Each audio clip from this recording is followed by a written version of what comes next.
Brussels will not reintroduce strict spending rules for member states until at least 2022 as the European Union reels from the impact of the coronavirus pandemic. In March, the European Commission relaxed its restrictions on national budgets to allow governments to spend their way out of the crisis. Eurocrats agreed to let countries ignore their obligations to work towards the Eurozone's debt and deficit targets. Under the rules, national deficits are expected to be smaller than 3% of gross domestic product and public debt be lower than 60% of GDP. At the time, Commission President Ursula von der Leyen said changes were needed to handle the human as well as socio-economic dimension of the crisis.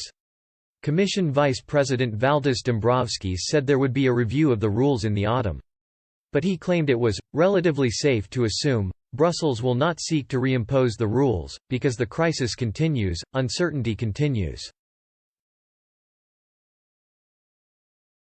Of course it's all subject to how the real economic situation develops, Mr. Dombrovskis told the Financial Times. We are still surrounded by very large uncertainty. He added governments would likely prepare for their 2021 budgets with the suspension of the rules in mind.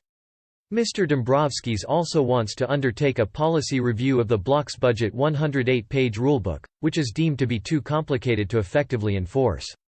So there is a scope for a simplification, he said, claiming there seems to be consensus emerging to move away from the current measurements used by the Commission to judge how an economy could perform.